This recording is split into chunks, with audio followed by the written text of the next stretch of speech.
You know, anger is a very complex emotion. The story is told of a little girl working on an English project for school. She came to her father and she said, "Dad, I need to know the difference between anger and exasperation." Her father said, "Let me demonstrate the difference." Picked up the phone, he called a random number in the phone book. The man picked up the phone. The father said, "Is Melvin there?" The man said, "There's no one here by that name." And he hung up the phone. The father called the same number a second later, and the man picked up the phone and the father said, "Is Melvin there?" The man said, "You just called this number.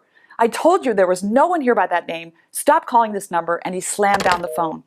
The father turned to his daughter and said, "That was anger. Now let me demonstrate exasperation." And he called the same number back and said, "This is Melvin. Have there been any calls for me?"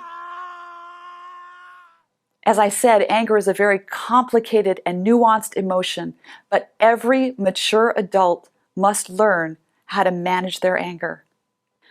Sigmund Freud based his view of anger management on the popular scientific theory of the day. It was called hydraulic theory, and the basic premise was that tension or pressure in any part of a given system would need to be released or would simply move to another part of the system. Freud saw human emotions in that way. He reasoned that if we don't vent anger, it will move to another part of the emotional system and cause problems. And so he recommended this process of venting. And various other professionals took that a step further and developed various modalities, such as anger work, where individuals will punch pillows and throw things in order to vent their anger. There was even, at one point, the belief that families should engage in what was called the Vesuvius hour. And during the Vesuvius hour, which they would have at a particular time of the evening, they would shout at one another and throw things and scream and vent all their emotions, after which it was thought they would calm down and have a wonderful evening. Well, it didn't quite turn out that way, because eventually we realized that when people express anger, it actually deepens the feelings of anger.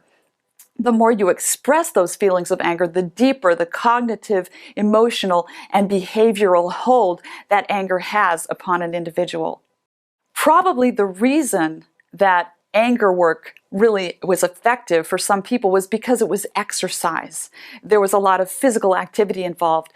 So any good anger management program will have that component. It will have the component of physical exercise, because the reality is that stress causes stress hormones to build up in the body, and really the only way they can be metabolized is through physical exercise.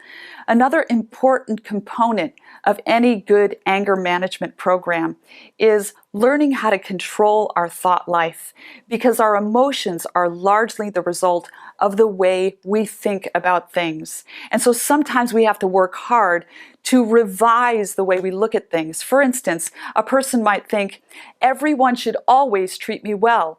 And that creates within them an unrealistic expectation. And because they don't get what they expect, they end up angry. Now, for me, the distorted thought was that I should control other people's treatment of me. I thought that I was responsible for making them treat me well. And when they didn't treat me well, I would become extremely frustrated, and rather than accept the situation, I would become angry. In fact, let me tell you a story from my own family. My husband is a quiet man, and I tend to be a little more explosive by nature. And so we were having an argument, and unfortunately we were having this argument in front of the children. And the louder I got, the quieter my husband got. Well, afterward, I went to my daughter, and I wanted to apologize.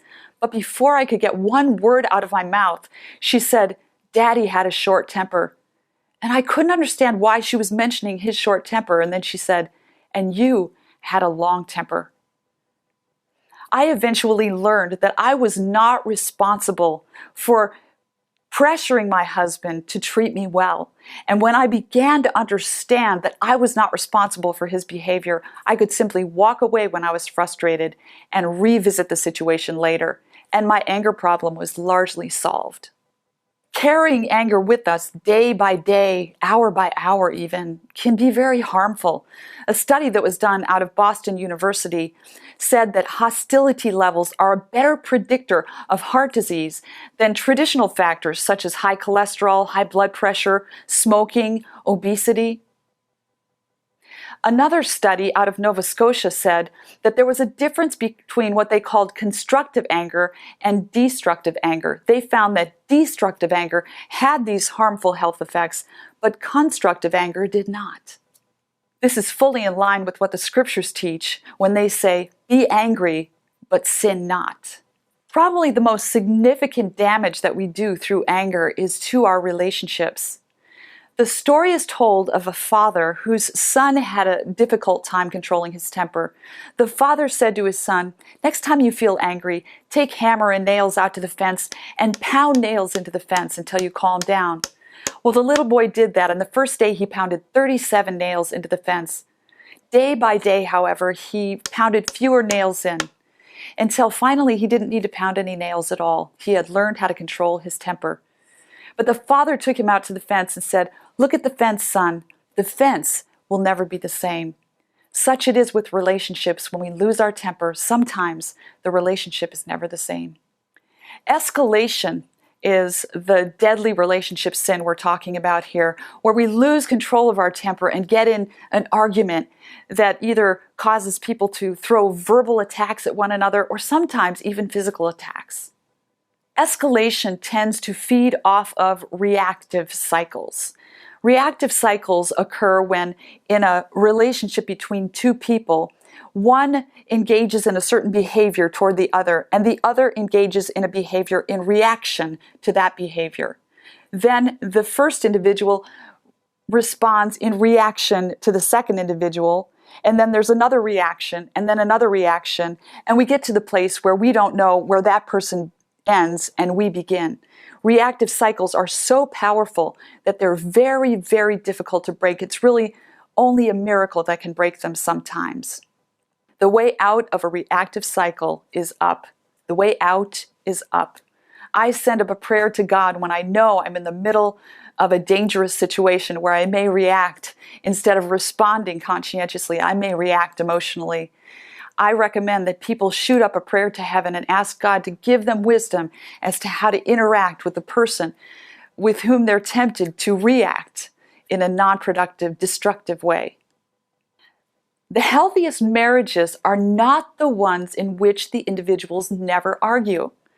The healthiest marriages are the ones where the individuals know when to back out of an argument. And that's why the replacement behavior for escalation is time out, what we call time out, learning how to back out of a potentially escalative situation. What I recommend to married couples, for instance, but this applies to any kind of relationship, is that they agree ahead of time that at any time when they feel themselves escalating, they can call time out and the other person is obligated to agree to that time out. Then right then and there, when they call the time out, they schedule a time in the future so that nobody feels like this situation is going to get shut down and never addressed.